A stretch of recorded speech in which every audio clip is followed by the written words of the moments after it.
Monsieur le maire, chers collègues, la liberté est un combat qui ne doit jamais s'arrêter.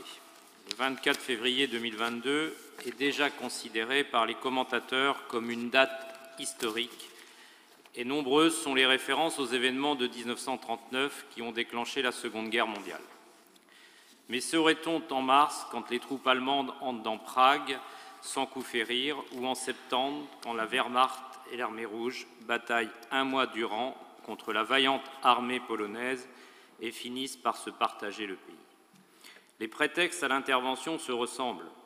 Minorité allemande des Sudètes, de Silésie et Autrière, population russophone d'Ukraine aujourd'hui. Cela fait bientôt un mois que l'Ukraine se défend contre l'attaque russe et la liste des victimes s'allonge. Chez les combattants russes et ukrainiens, bien sûr, mais aussi dans la population civile où l'on ne compte plus les morts et les blessés.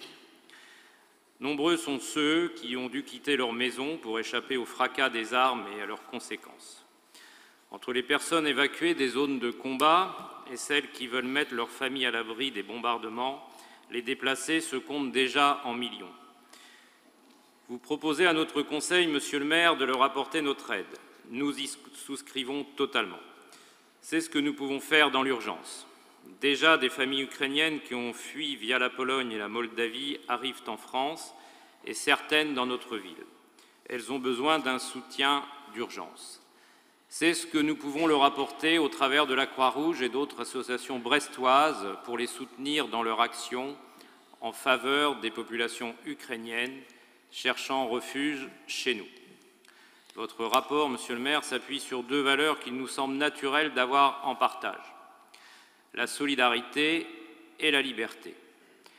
Pour les pays de l'Europe de l'Est qui ont vécu sous le joug soviétique depuis la Seconde Guerre mondiale jusqu'en 1991, ces mots ont le prix du sang. Ces valeurs fondent les régimes démocratiques.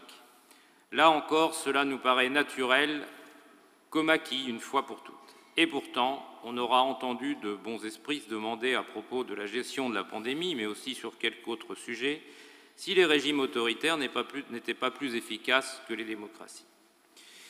Vladimir Poutine, depuis son arrivée au pouvoir en Russie en l'an 2000, a prétendu vouloir en faire une démocratie. Mais ils ajoutaient toujours qu'en tant qu'État souverain, il lui revenait de définir le rythme et les conditions de ce cheminement. Alors, tous les 4 ans d'abord, puis tous les 6 ans, des élections ont lieu qui le confirment au pouvoir. L'apparence de la démocratie est là. Mais petit à petit, les opposants et les contre-pouvoirs sont réduits au silence. La liberté de la presse et celle du droit de manifester réduit à la peau de chagrin. Et rien ne permet de savoir si le peuple russe préfère la guerre ou la paix. Nous savons au moins que le peuple français, souverain, est attaché à la paix. Mais la paix durable est possible dans une Europe forte.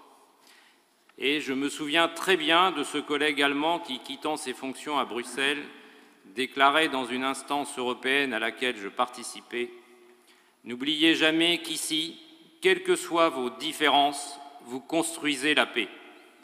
Et sans paix durable, il n'y a pas de liberté. » Que pouvaient faire nos dirigeants pour faire prévaloir la paix?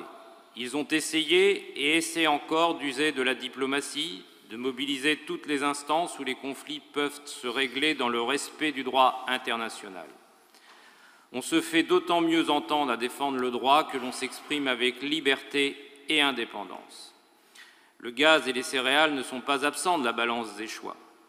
Pour faire le poids en faveur de la paix dans les relations internationales, la France doit retrouver une plus grande indépendance énergétique, alimentaire, numérique, financière. Chacun en conviendra, même si les avis divergent sur les voies et moyens. Mais c'est bien le sens du débat démocratique. La guerre en Ukraine a créé un choc. Notre collectivité se joint en retour au choc de solidarité qui s'exprime très largement. Nous formons aussi le vœu qu'elle provoque un choc démocratique garant de notre liberté. Nous voterons ce rapport. Merci. Très bien, merci.